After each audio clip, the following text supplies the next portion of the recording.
Welcome to the What I Meant to Say podcast. I'm your host, Wendy Jones, founder of Be Better Media and a mom of four, passionate about human connection.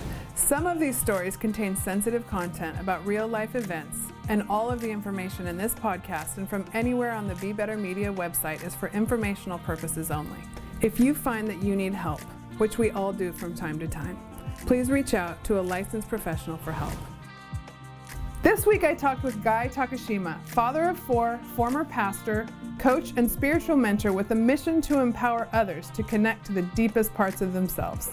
You won't want to miss the insight he has gained through understanding his relationship to ego through his own life story, and the belief he has in everyone's ability to grow through the most painful experiences in our lives. Right. I am so excited to have this conversation. We've been talking about it for a while. We tried to schedule it a couple months back when I was less mobile, and we finally made it today. Yeah, so excited to be here. Yeah, exactly.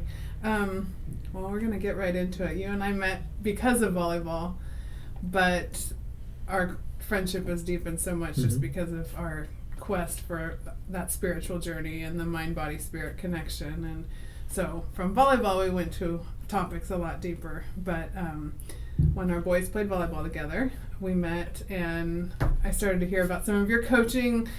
You have a coach's brain, which I'm always attracted to. I love to talk coaching. So for all the volleyball fans out there, give me a little bit about your volleyball background before we get into the deeper stuff. So I initially was playing volleyball at Westmont College in Santa Barbara, small Christian college, and started and this was purely because I just love volleyball. I started working with the girls team. So I started that and just loved the coaching, you know, and loved the strategy. And I think because I was always height challenged, I was always thinking like, what little thing can I do, or how can I maximize everything? And so that's how I initially started, just being an assistant coach up there.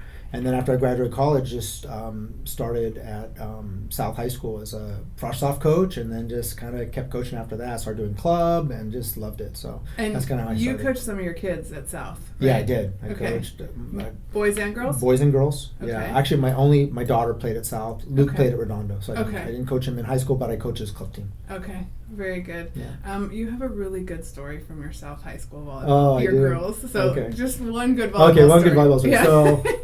I did remember telling you this. So we were in state playoffs, and at the time, South Torrance had never gone, you know, to state or CIF, but they had gone to CIF finals. We were in state, and I forget the school, but we traveled quite a distance, and we got there, and we really had only some of the parents, and as far as supporters or fans, or whatever, and then a lot of the administration from the school.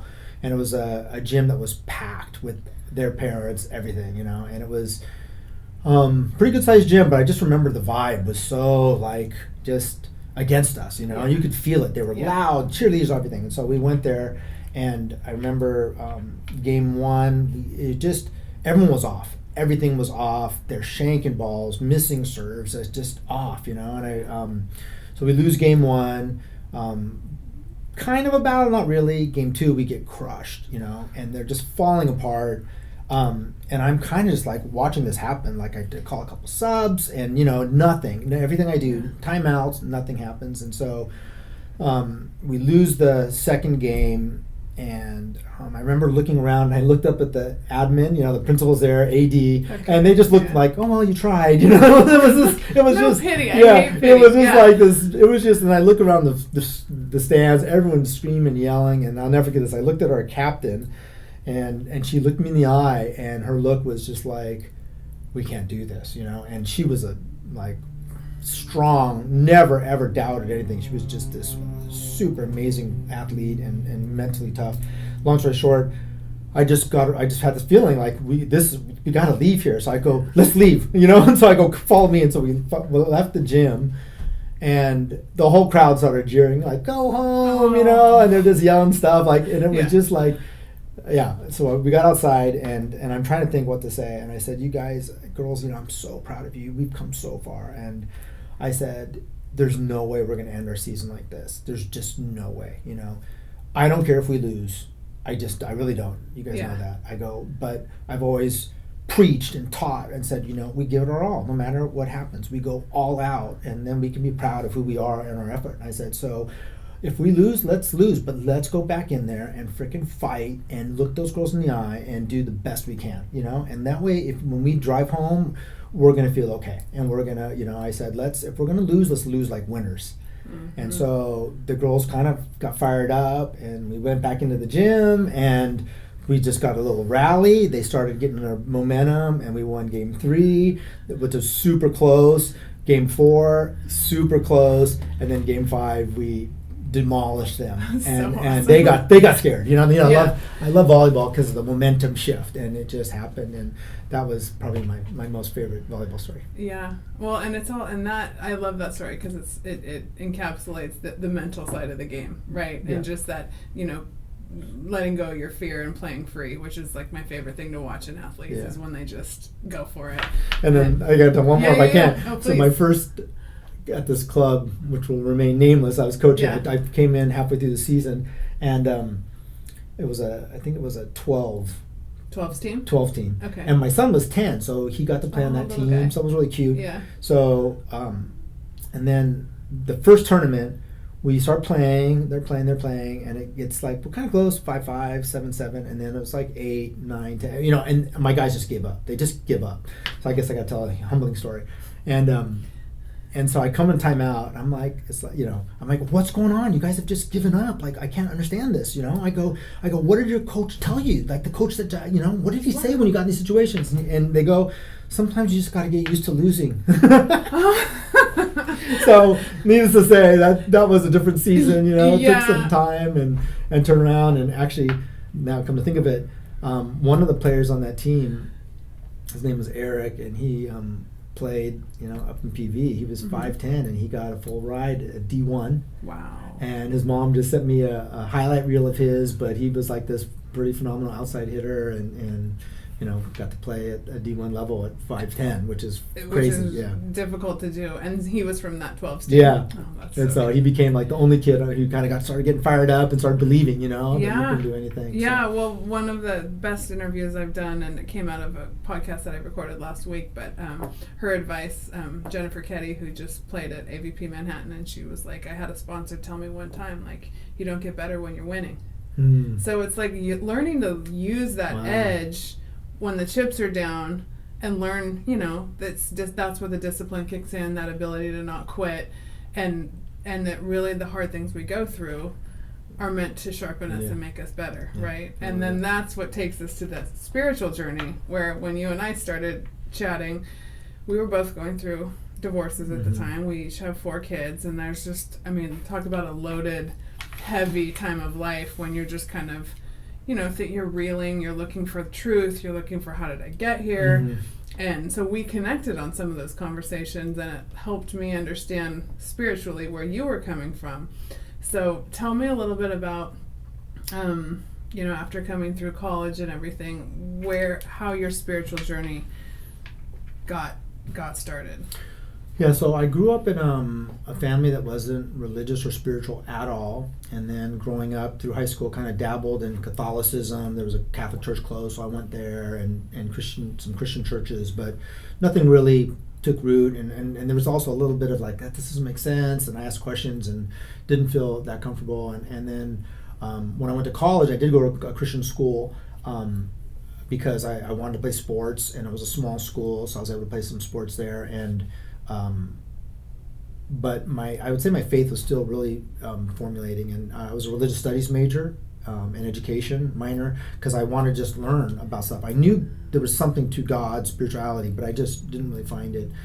So that was powerful to go through and learn about a lot of different religions, to kind of just see different, just be exposed to a lot of stuff. And the great thing is, even though it was a Christian school, they gave you a broad view of things, which I love. Yeah, and I was just, that's what was catching my ear. It was, so you're at a Christian college, but you're religious studies, so you were allowed to study all the different like major religions of the world. And it was Westmont College in Santa Barbara, and they're a liberal arts college, and to their credit, they didn't say, this is what you should believe. They said, this is the scope of what's believed out there. Some people believe this, some people, and it was, I still remember going, well, what am I supposed to believe? Like, you got to figure that out, and that was beautiful. So After college, though, I really wanted to pursue making a ton of money and felt that pull to be quote unquote successful in that way.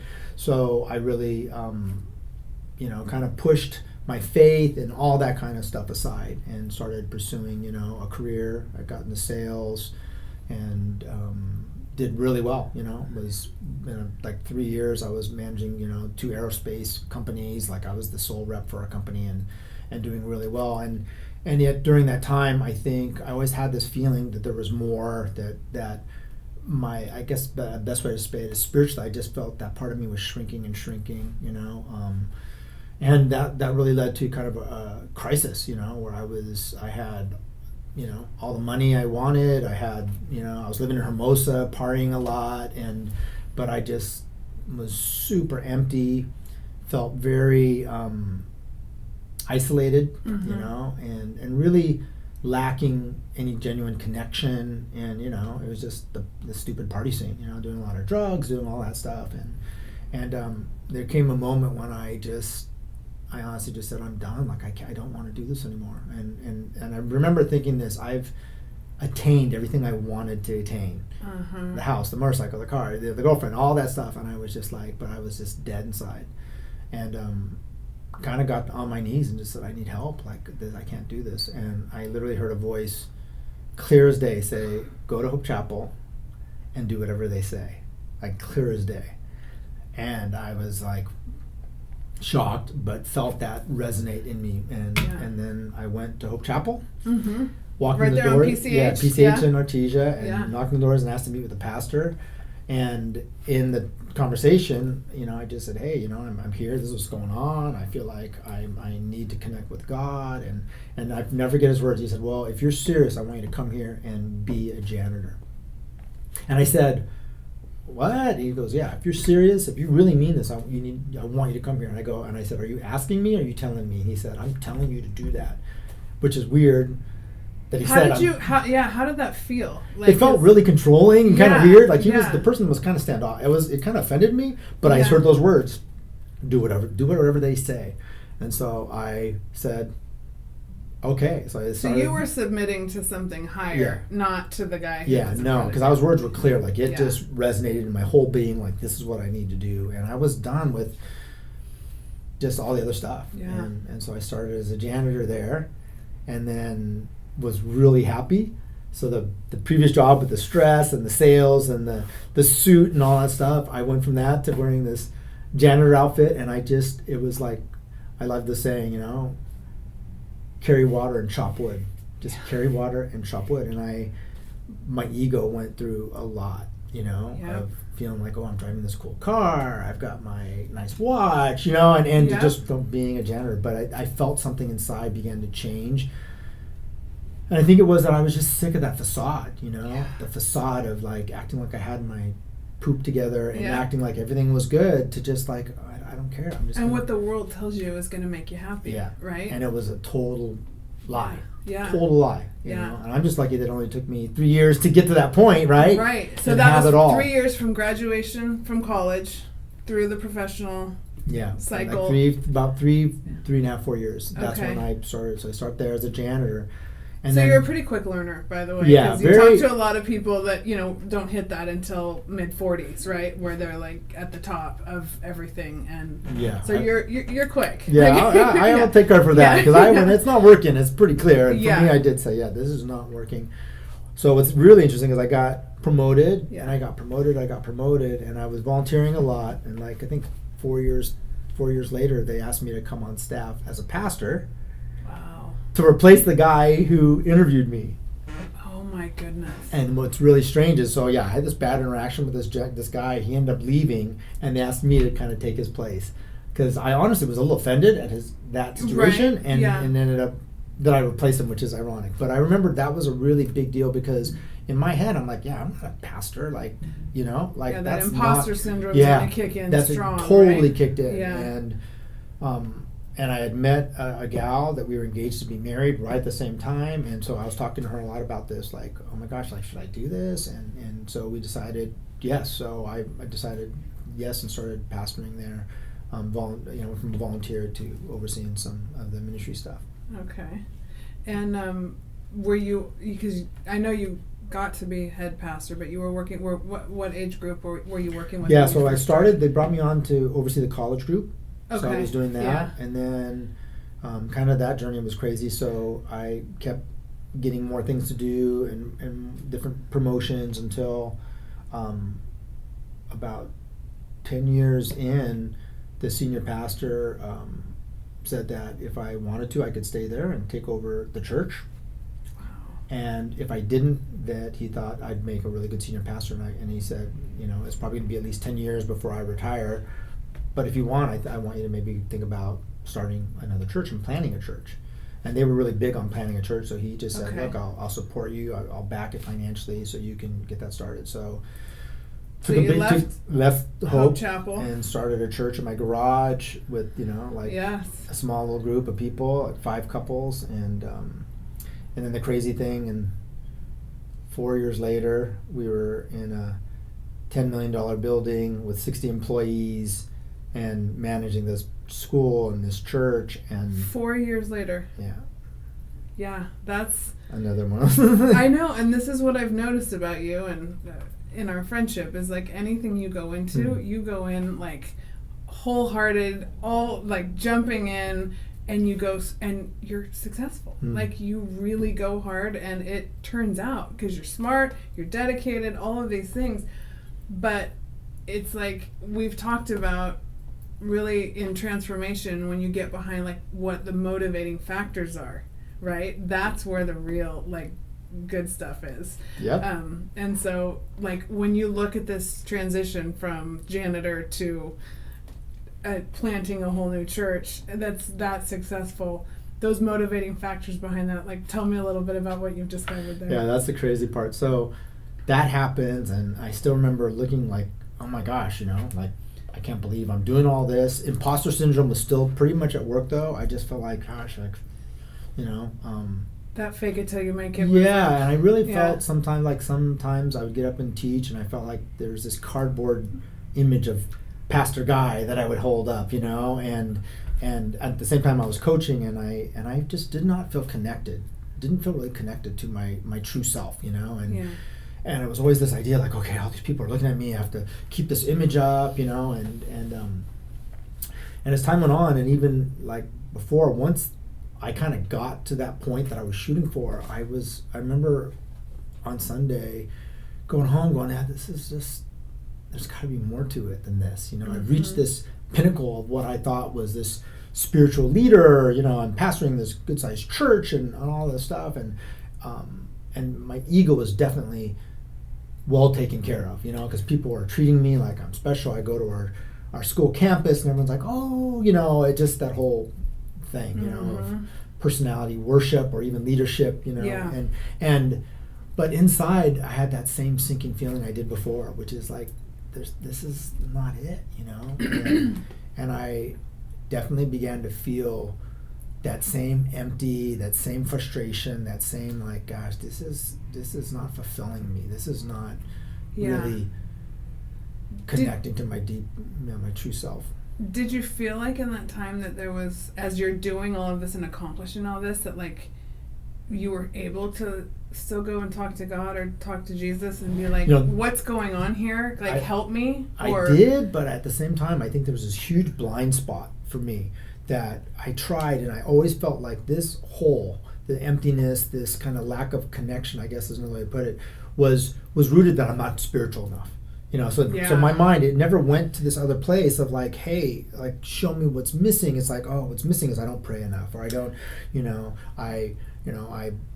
I said that cuss word, or whatever, a million little things where I think God's keeping score. And I always felt like, if I was just more holy, if I was just more spiritual, and prayed more, fasted, all those things, But now looking back, I think I always felt like I was, not worthy. And that I just had to work on that. If I got that together, then things would be better. So I think that's where I never, kind of hit that place of brokenness. Yeah. So as you worked along and you're in this gigantic church and you're hitting these places, like at what point did you realize that? Now, honestly, it wasn't until I had been doing that for 15 years, and my wife at the time said, look, I can't do this anymore, and I want a divorce. And at that point, things just kind of, collapsed, and then shortly after that, it kind of came to the point, well, if I because of the divorce and the turmoil that we were going through, that there would probably, if I stayed, there'd probably be a church split. Mm-hmm. So I resigned. And Okay. once I resigned, I still thought, I really thought things are okay. I'll Okay. resign, I'll do something else. But once I resigned and got away completely from that, I went into a really deep, dark collapse and hit a hard bottom, Yeah. emotionally, spiritually, physically. And because I moved out of the house, I was living in our beat up RV in the back, and really, all the accolades, all the people who wanted my time. I had an personal assistant that was just, these 10 people want to meet with you, blah, blah, how do we fit them in? Who do you not want to meet with? My phone blowing up, her phone blew up to no calls, no text, nothing. So there was this huge crisis, identity crisis, my value, what's my worth? What am I doing?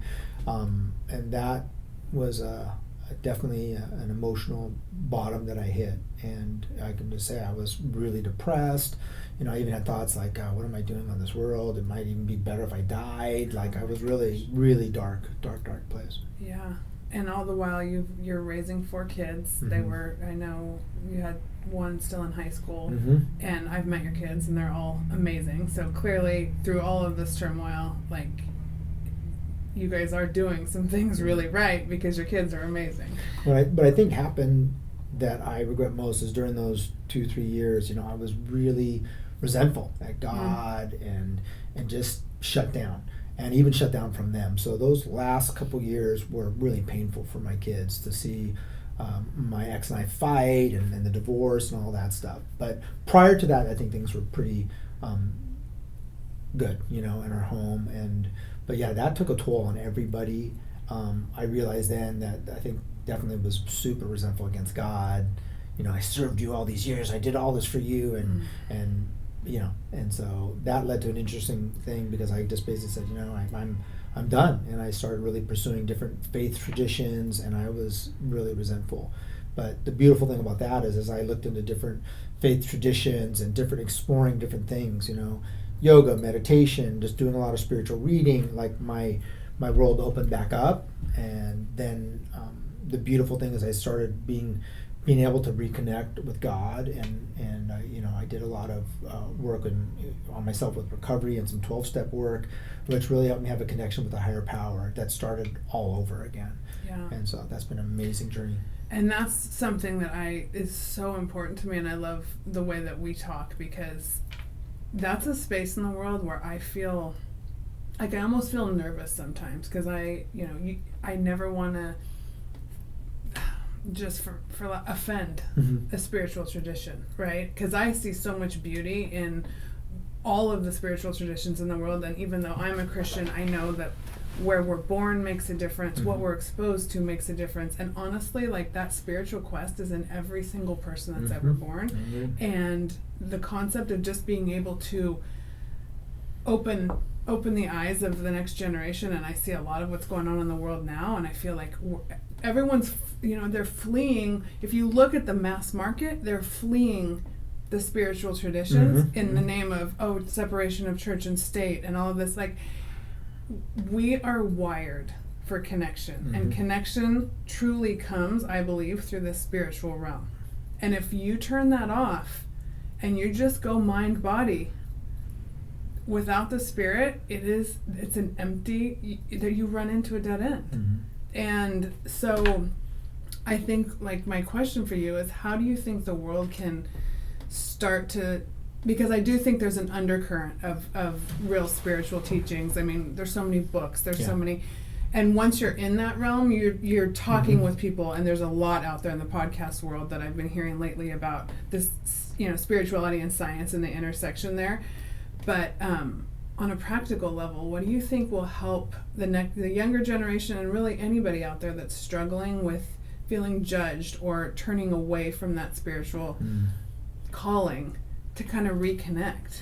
Yeah, I think for me the most important lesson is that every institution, faith, tradition, religion has great points and not so great points, and when we put something in the wrong place, like I believe that if I pursue God, if I pursue spirituality, if I pray, I'm going to connect to, you can call it whatever you want, higher power, God, source energy, love, whatever. Yeah. If my heart is pure.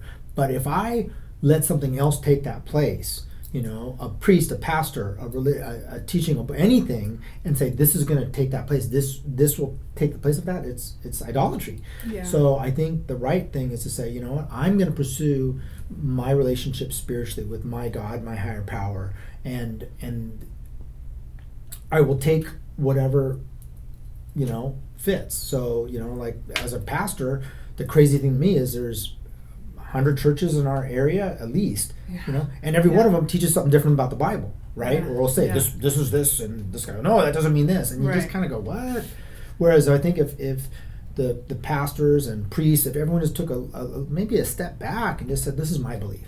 You pursue your own belief. You find your own truth. This is mine, because I think if we take all the spiritual writings and give them that platform, of, hey, there's some truth and maybe not some truth, and you have to find your own thing. But I think what happens a lot is people put a church, a religion in a place where it's not supposed to be, partially because I think a lot of churches and religious institutions position themselves like that, and to me that's taking an authority that they don't have, and then we get bitter and say, oh, they said that, and oh, this person's a hypocrite, and we judge these things, and then we're like, oh, look at what that priest did, or look at that pastor, and then, but it's like, you know what, we're all just, we're all just these tiny little human beings on this big rock that's spinning at 700 miles an hour.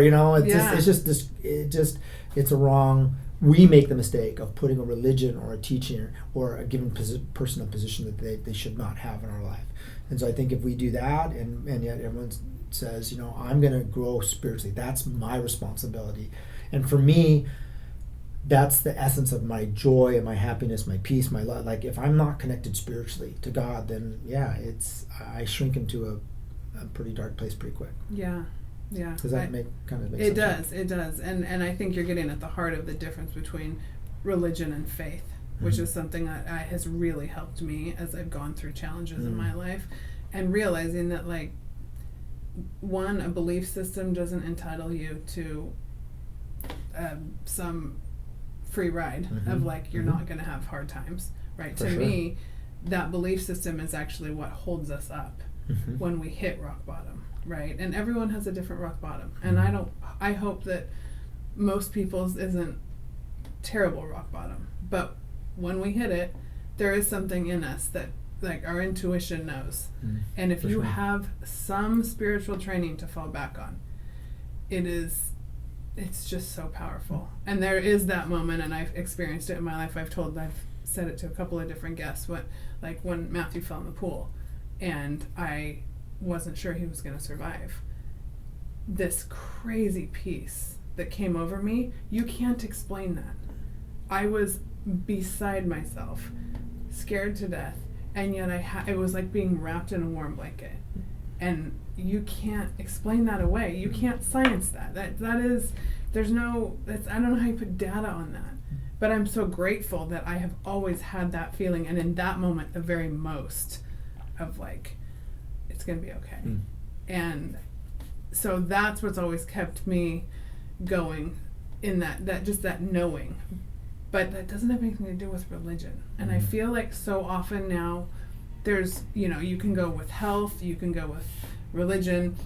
We have these checklists, right? Then, like you were saying, like if I prayed more, or it's like if I fasted, and then on the health, if I do my red light and I work out and I eat enough vegetables, and it's like, it's so unfulfilling.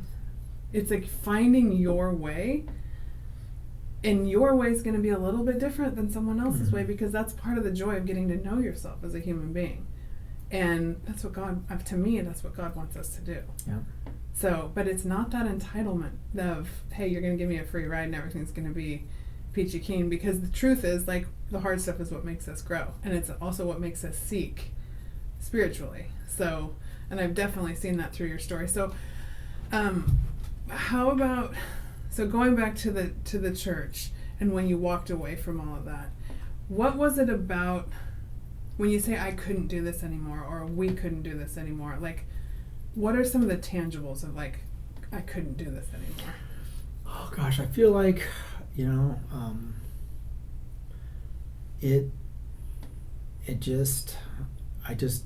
I don't know how to say this, but lost the grace for it. It just, you know, I was doing it. I mean, I really believe that through our intuition that God speaks to us, and we all have a life path that's been laid out for us. You know, an ideal path that we're created for, we're made for. Like, we all have these different visions and goals and desires, and honestly, I feel like I missed my off ramp.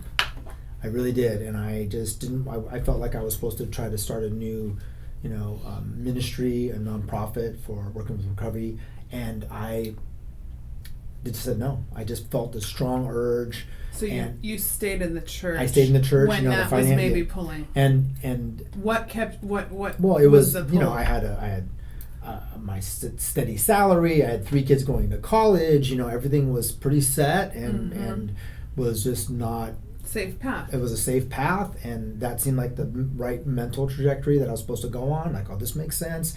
Didn't want to risk it all and start all over again.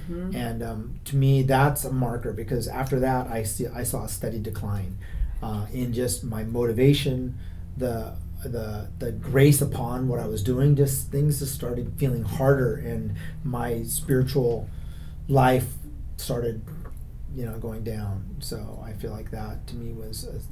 You know, I missed that off ramp, and I didn't pursue my dreams. You know, I took the safe path, and not what my heart was calling me to do. Hey, I hope you're enjoying this chat as much as I am. For more great content, courses, and lifestyle, go to BeBetterMedia.tv. Yeah, and so often our heart is telling us to take the leap, but it's that always. fear. It's always the fearful thing is what I think is now. I look at, like, what's of these options, what's the scariest? And usually that's the one, you know, because it's tied into something inside of me that needs work, and you know, is rooted in something that's not, you know, of my true self, or how, you know, if I believe that there's a God that just has this amazing life for me, and no dream is too big, right? No calling is so freeing. And it's hard to get to that hard. space. Yeah, it is so hard, especially when I'm going back to you talking about that feeling of unworthiness. And that's deep, and I've felt that, and it will hold you back, and it'll tell you lies, and it's a dark place. Yeah, and honestly, I think that's what hinders most of us. Is that, you know, that inside voice that just says you're not worthy, or you're not smart enough, or you're not this or that, and I think that always, you know, you just can't keep going. You can't take those leaps and move forward with that inner voice that's negative. Yeah, and you have some really cool ways, creatively and practically, to deal with the inner talk, and we've talked about that. But you want to talk about some of those? Sure, I would love to.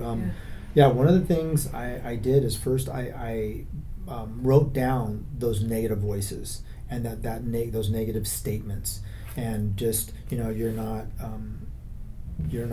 worthy of love. You're never going to be successful, or people don't really like you, or you're in imposition. So I just began to write down those thoughts. You know, if people really knew you, they wouldn't like you. If, you know, just all those thoughts. And so I began to write them down, and then I made a commitment that whenever one of those thoughts popped in my head, I would say another thought that's a positive for it, and just said, I'm not going to think these, because, you know, our thoughts obviously manifest in our emotions, and our emotions then dictate the outcomes of our life. So I began to just have positive statements. You know, you can do this. You are worthy. People love you. You know, you're not. You know, you're smart. You're handsome. You're all these things, because none of that felt natural. And at first, it felt very unnatural to say those things. It just felt like, I'm like, that's crazy. Yeah. But, you know, I'd heard enough and learned enough that I had to change my thoughts. So that was the first step, I think. Can I interject Sure. something there? Because I love the way you're talking, because what I have learned through some training that I've done with Emily Hightower. She's with Shift Adapt, and she does amazing like yogic breathing and movement, and she has a training, it's called Neuronidra. And when she explained the way our brain works in this training, and the way you were saying you are loved, or you are strong, or whatever that affirmation is that you were replacing your negative thoughts were, the pronoun you speaks to your limbic brain, which is where this is our safety center, right? That's the thing in our brain that is meant to keep us safe. And when we use, like, a lot of time you'll hear about positive self-talk, right?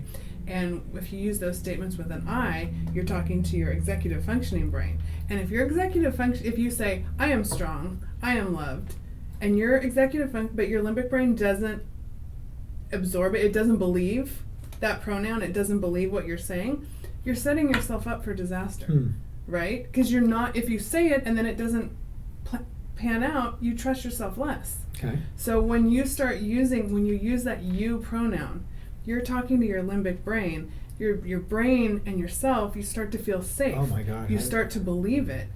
And that was a game changer for me. That's amazing. I was like, that's neuroscience. To me, that's neuroscience meeting spirituality. That's and awesome. It was a total game changer. So anyway, that's good. love that. I like that. And I think, like Dr. Carolyn Leaf talked about neurological pathways, and I learned a lot from her, and that, our brain has just pathways, like, oh, I'm a loser, or I'm stupid, we get told something by a teacher or a coach, who knows what, and we go, we make an agreement, and then a neurological pathway gets ingrained, and we, every time we make a mistake, we do this, I'd forget something, oh God, I'm so dumb, but when you stop that statement and start saying a positive statement, that neurological pathway will actually shrink up and a new one can form. Yeah. So, our brain is just, it's neuroplasticity, man. So that was a big game changer for me. And then, also I think beginning to identify that there's like fragmented parts of me, and just going, what, I like to call him Guy. There's this little boy that is afraid and grew up in a home that maybe wasn't the safest, so I always was worried about what's going on, how's this going to pan out, I have to take care of myself, and I realized that part of me, that child, that inner child needs to feel safe, and so I talk to him, and just say, hey, you're going to be okay, Guy, and we're okay. God's going to take care of us, and it's okay you're afraid, of life and this, but it's going to be okay. And then I have another, I call him angry protective guy. Okay. So he's the one who's just going to not, he's going to fight anybody who is a threat, and I work with him, like, I get that person said that and you really want to beat him up, but that's probably not good for us. And just learning to accept and love those parts of me, that's also been a kind of crazy, but it works. So I think, like, if it works, it's not too crazy, and that's really helped me a lot. Yeah, no, it's like really good shadow work right there. It's so important, because the things that we leave in the dark, they just grow. Yeah, they grow. And it feels yucky, and then you can't figure out why you can't get through this door that you want to go through, and then like subconsciously that's over there. Yep. But it takes a lot of courage to like turn your head and acknowledge it. Yeah. And for a long time I felt so weird doing some of this stuff. Like, am I? But immediately began to see results and breakthroughs, and so I'm just a firm believer in all of that kind of stuff. I have a regular meditation practice. I do yoga. I do a lot of stuff that just, for me, it's getting out of my monkey brain, and getting away from all the thoughts, the fears, and what about this, what about that, and breathing into my true spiritual self, which is always connected to God and always at peace, always filled up with love and safe. But it takes work to get there, and that's another thing. I never had a spiritual practice like that before.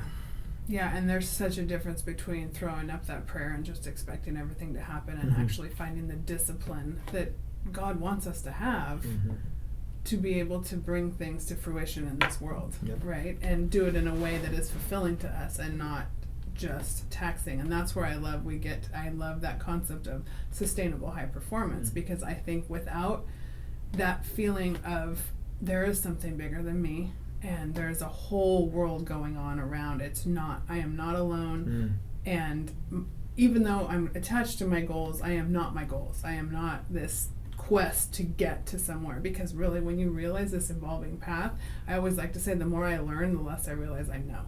So I am super skeptical of anyone who thinks they've got the plan or this is how you do it, because one, I think there's a million different ways to do it for everyone, because we're all different, and two, the more you learn, the less you know.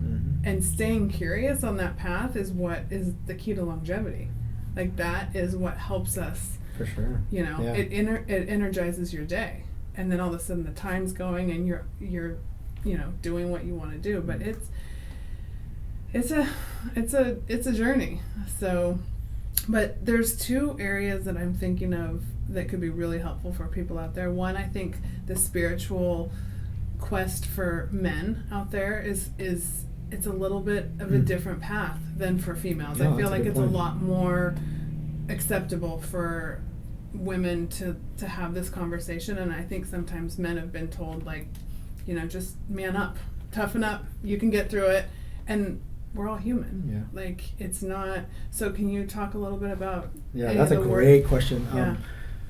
I kind of, you know, I think growing up, you know, when you think about, like, if you're on the junior high playground, the elementary school playground, you know, you're third, second grade, and you look at recess, and the girls are in groups of 2 or 3. They're sitting talking, and they're talking about who they like and their weekend, and they're connecting. They're having this emotional connection. If they're playing a game, it's usually not competitive, right? It's hopscotch or something where you know what I mean? You're doing something together, and there's not this, like, and you look at the boys, they're in huge groups, 10, 20, and they're straight competition, you know, and it's straight, I'm going to kick your butt, and you're a little weakling or whatever it is, you know. It's just this, we grew up in this environment. So I think as guys, and especially in sports and athletes, you know, it's very competitive, very head on. I win, you lose, and we take that mentality into life, you know. And so for me, you know, it was even in my marriage, it was, I'm going to win, you know, and if we have an argument, I'm going to win. And it was, I didn't know how to connect.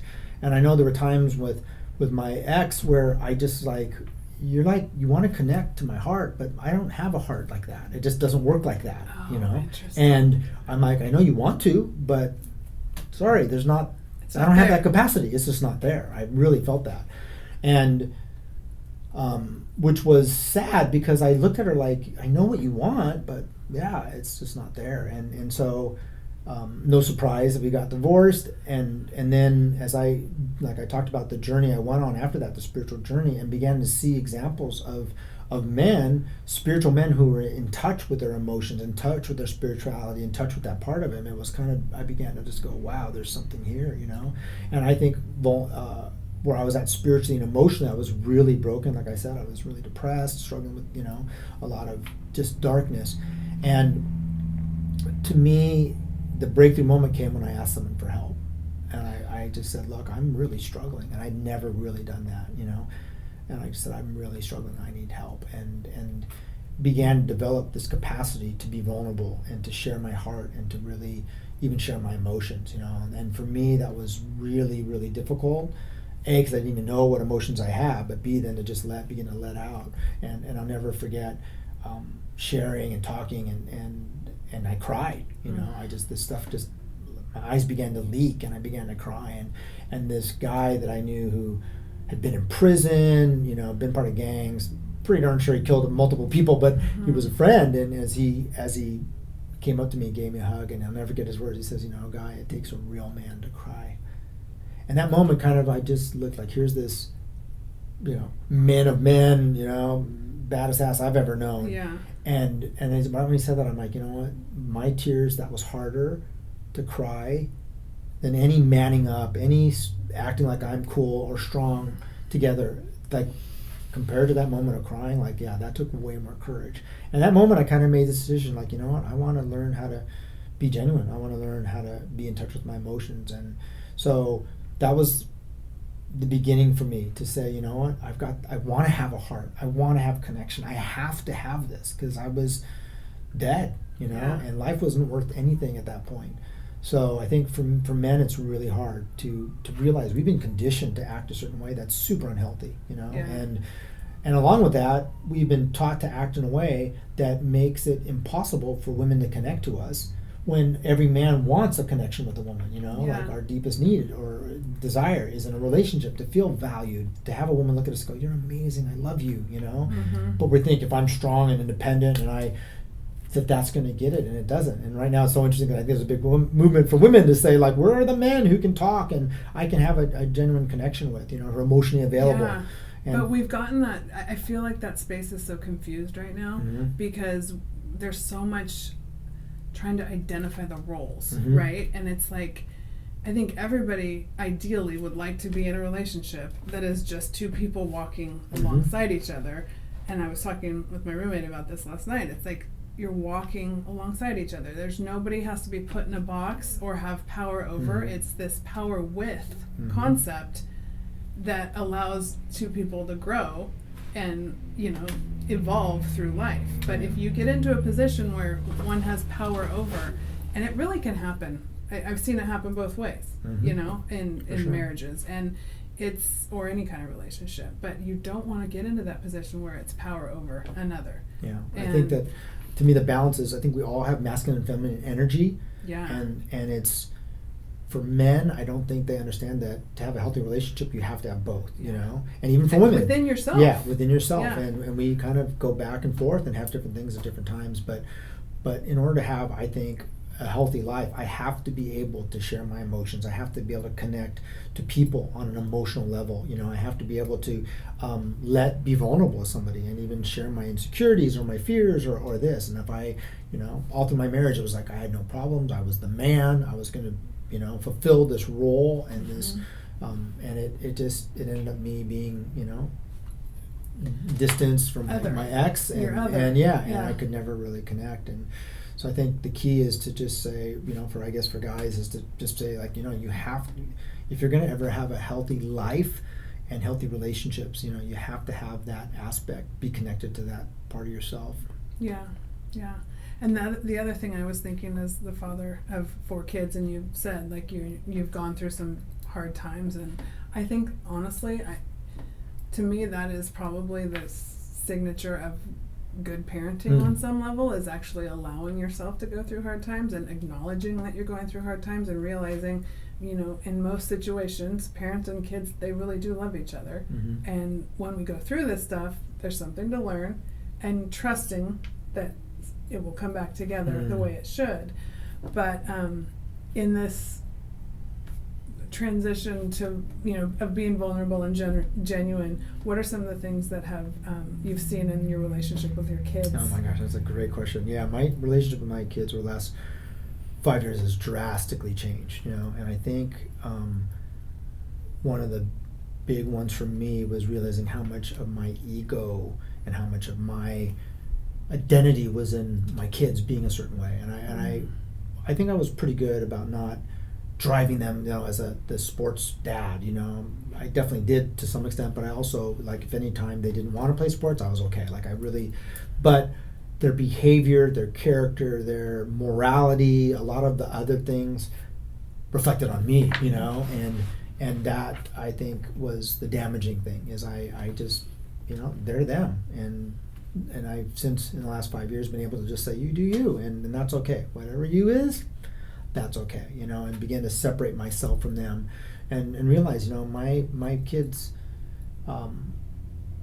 my love, the best way I can manifest my love is say, you're good just as you are. And it's not, I used to, like, coach them and teach them, well, you got to be careful about this situation. Oh, I want, and it was like, if I give you the information and I do this and I set you up for success, then, I'm a good parent. But no, I think, what I want as a son is my mom to just say, hey, you're great, you're going to be okay. I believe in you, like, that's not, oh, you need to do this, this, and this, or be careful of this, or, you need to change this and this. And so I've really been able to shift away from my identity being in them, and again, it was not like, I'm like, you have to be this way, but subtly there is undercurrents of messages that they weren't okay as they were. And that's a powerful, powerful unconscious communication. Like, if I help too much, I'm really saying you're not capable. If I take care of this for you, then, and so in some ways I'm kind of a lot less involved. Like, hey, you got to figure that one out, and I'm here to support you on this level, but, you got to kind of figure that one out, and or just saying, you know, I love you, I believe in you, I'm here for you. And the beautiful thing is just recently, you know, some of my kids have called me and said, hey, I need some advice, which I'm like, oh my gosh. That's so beautiful. Yeah, it's because a point of arrival. for them to say that, it's like everything in my heart just feels so good. Because honestly, I've just really tried hard not to give advice, not to coach anymore, and just let them be. So, yeah, it's been quite a journey, you know, and yeah, I love my kids. They're all pursuing their dreams and doing great things. So it's amazing. So yeah, proud of them. I've met them, and they're incredible kids, and it is cool. This is such a great stage of parenting, right? Yeah. I mean, you're a little bit ahead of me, but just this concept of like being able to really enjoy them, and knowing we've gone through all of this stuff, but that coming back together is, you know, it's a pretty great setup. Like just the way that we get to enjoy our kids now. So yeah. And you know, I think the last thing I'll say is like, you know, I've had to humble myself and admit I've been wrong and say I'm sorry, make amends, do things differently, you know, and really it's like it's my job, you know, to change. It's my job to adjust, because they're all different too. And that was a trick, is like realizing that what one child needs for love and sport is completely different than another, and learning to be in their world, you know, and support and love them in the way they want and need. Yeah, that is a huge realization, because it is so true, and they are all different, and there is no cookie cutter, there's no recipe book. I always say parenting's an art, not a science. Like there is not a real set way to figure this all out. But what were some of those things that helped you when you say you had to humble yourself? Because I think as a parent, that is a really hard thing to do, because we feel like we're supposed to be in charge and we're supposed to know, right? Yeah. And yet we're human and we make mistakes and we walk certain paths, and that's part of, like, it's hard for kids to see their parents as a human, right? And what were some of the, how did you humble yourself, would you say? I think you know, part of it was definitely going through an amends process to say, I'm sorry I did this, I know I treated you this way, but the main thing is changing my behavior, you know. That's the hard part. Is, you know, I'm at a stage of my life where words are really cheap, you know, and I don't really place too much value on that. It's how you act will show me who you really are, and how you act is going to show me how you really value me. So, you know, I've just tried hard to value my kids and show them through my behavior that I'm going to show up for them, you know, and I'm there to help them out. And quick story is one of my daughters lives in Australia, and we spent some time there. I spent some time there, and we had a hard time. And she basically said to me, you know, during the divorce, you know, I was really mad. You were angry. You were bitter. You treated me poorly, and it's hard for me to trust you. And there was a little part of me that, you know, the little angry guy is like, well, you did, you know, like, you don't understand, and I was going through all, but I was able to just say, I understand, and I'm sorry, and I'm here to make it right, and I'm here to make it up to you. And I generally had that shift in perspective. Like, I can say all this stuff to justify, or I can just humbly just say, I'm here to I'm going to show you someone different, you know, and then just took some steps to do that, little baby steps, little tiny steps to try to be better in that arena. You know, I think at least for me, I get defensive, and then I'm like, oh, and I, you know, and all that energy is wasted. You know, it's like, you know, it's like when you shank a pass, you don't go, oh, I'm so terrible. That does nothing for anybody. You know, it's the next point, and it's get your mind, you know, on the right thing. And so for that, it's like, yeah, I'm sorry, and I'm gonna, you know, and I'm gonna show up. And the next day, I showed up for her, you know, and then, you know, it was so beautiful how that began to change, and I still remember her just saying, okay, you know,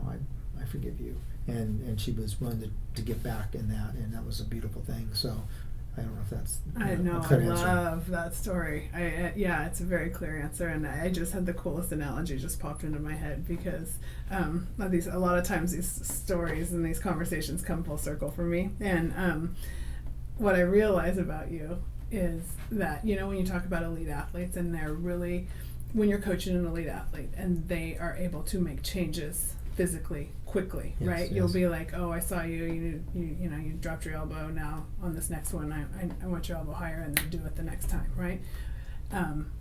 You're like an elite athlete of life. Like, you learn quick. Oh, wow, you make adjustments.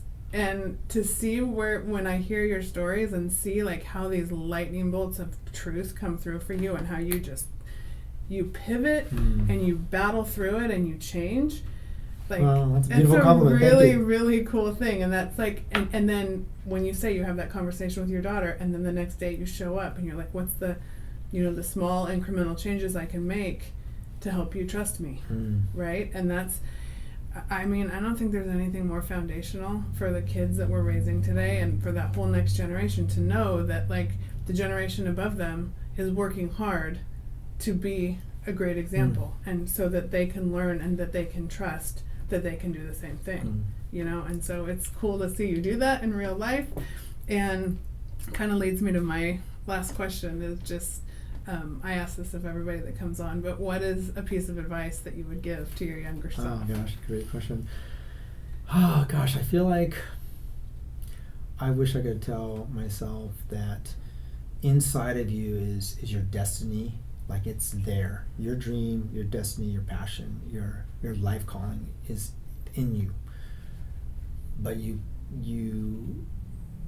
find it and pursue it, and don't waste your time on anything else. And I think I just look back at my life, and there are times when I definitely took different paths, thinking that was going to make me happy, or thinking that was going to, give me what I wanted, when it really was just a lot of society's, imprint of what success looks like, or what is going to make me feel valuable or successful, or give me what I want, which is that love and admiration and all those things, but stripping that away, and I feel like my life's taken a couple different paths, and now I'm at a point where, like, man, life's short. I need to do what makes me happy and what I'm called to do, and that takes work. It takes work of kind of taking off the filters that the world puts on us. I think if here in the States, we've just got this very materialistic, very vain, outwardly.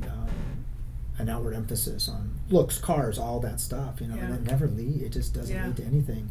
And I would just say, pursue your dreams and go for that and find that. Yeah, I love it. And this might be a loaded question because I didn't tell you give you any background on this, but, like, do you have real clarity now on, like, if I said, okay, what do you want your life to be? Yeah, now? What is it? I do this crazy ritual in the morning. I have a red party cup. On the outside of it, it's successful, lucrative recovery program. And I want to work in recovery. I want to help people with jobs and helping young men and women in recovery to kind of break free of all that negative identity, all that shame. It's a big thing. We didn't touch on that, but for me, shame is such a killer, because shame always seeks out punishment, and therefore that's always going to keep you, and we can never pursue our dreams if we have shame. And so I drink a red cup. I pour water into this red cup, and I visualize that coming true, and I feel the vibe of it, and I see it, and then I drink it, because water retains our intention and our vibration.